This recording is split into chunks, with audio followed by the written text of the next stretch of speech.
Alright, getting back to what I was talking about, excuse me, at the end of the other video, where I was kind of giving my own responses and opinions on the questions that were asked to Jeff Meacham here on the most recent episode of Talk Wrestling, which is episode 109.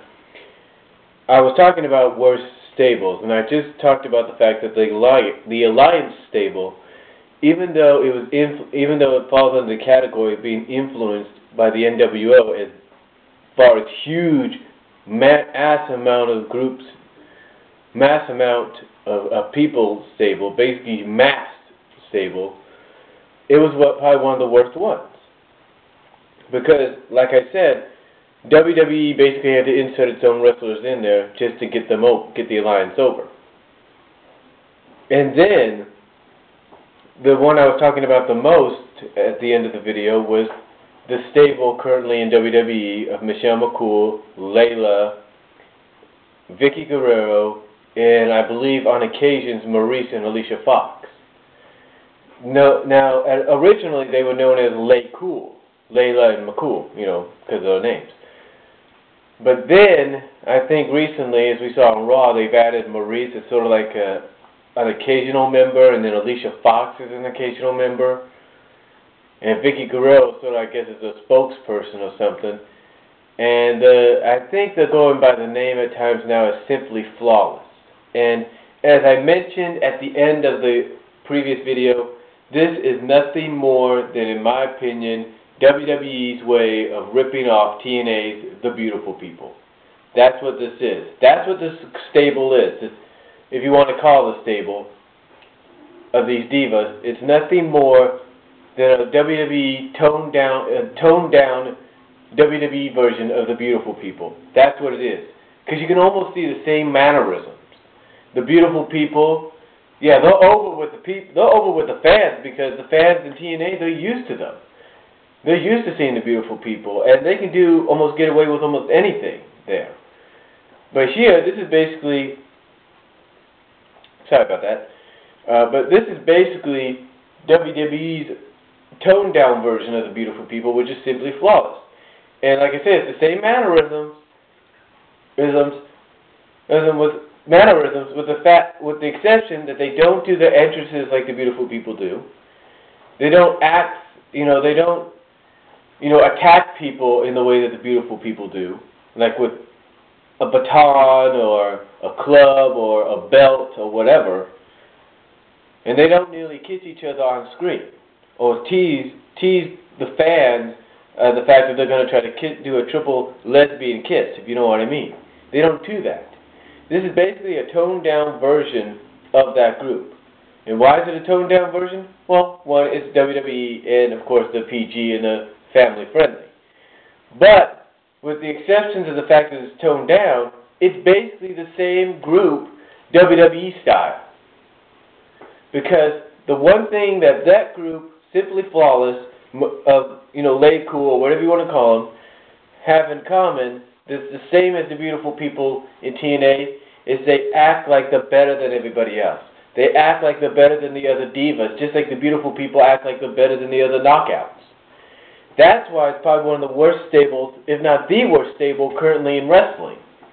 Whether it's WWE, Ring of Honor, or TNA, or CZW, whatever you want to call it, this is probably the worst group right now. Because, in a way, they also have the same kind of mannerisms that the NWO had. Especially when it comes to someone like Hogan.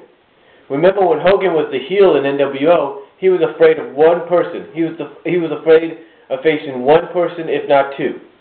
The number one person he was afraid of facing was Sting. The second person was Goldberg. Now, how does that fit in the category of the divas right now because of this situation? The one person that Mickie James does not want, not Mickie James, but the one person that Michelle McCool does not want to put her title on the line against, the number one person, or the two top people, number one, in my opinion, because she could definitely give her a straight wrestling match, is Mickie James. She's already proven that she can lose to Mickie James at the Royal Rumble. She doesn't want to face her again because she knows it could happen again, storyline-wise. storyline, and I'm talking character-wise, storyline-wise. Number 2 is Beth Phoenix, because storyline-wise, Michelle McCool knows one-on-one, character-wise and storyline-wise, she doesn't stand a chance against Beth Phoenix at all. So, and again, it's the same mannerisms that Hogan had in the NWO. But they put it in McCool, but McCool shows that off right now with the Simply Flawless Lay Cool stable. And the same can be said for Maurice, who's a part of this. The 2 people she doesn't want to face for the Divas idol, put a Divas title on the line right now, is Gail Kim and Melina. And probably, because they're pushing her right now into the title picture, Eve Torres. That's it. She doesn't want to defend against them because, like I mentioned with Mickie James, she knows character-wise, storyline-wise, that that Gail Kim can give her a fight, can give her a straight-out wrestling match. The same goes with Melina. And right now, with the momentum that Eve has, storyline and character-wise, she knows she'd probably lose the championship.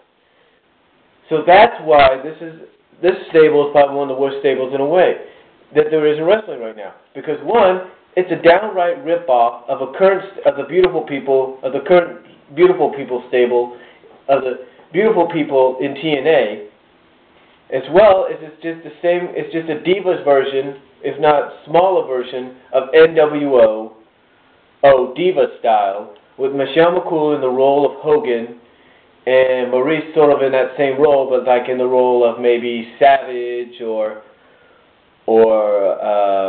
whoever, basically like a Scott Hall, basically like a Savage or something like, I don't know, someone, let's say sort of like a Savage. You know, she doesn't want to face certain people. That's the roles they're in. That's why those are the worst stable, because like I said, they're the blatant ripoff of the Beautiful People who are currently performing in TNA, and are the current TNA Knockout Tag Team Champions, as well as they got the same mannerisms that Hogan and Savage had. Hogan's mannerisms you see in Michelle, are the certain people she doesn't want to face, and the same goes with Maurice, who's sort of like a Hogan combination / Savage, and she doesn't want to face certain people on Raw, or certain divas on Raw. And then, of course, you got Vicky Guerrero in the Eric Bischoff role, basically enabling herself to, in a way, make sure Michelle and Maurice don't have to defend the titles against those that they don't want to defend against, because storyline-wise and character-wise, they know they probably lose to them. But that's just my opinions and my response to those certain questions that the fans asked Jeff Meacham. I haven't finished watching the whole episode yet, but those are just some of the ones that stuck out in my mind, and I thought I'd respond to them, give my own opinions on it. You got your own opinions, you got comments you want to give me, feedback, let me know, and I'll talk to you all later. Thanks for watching.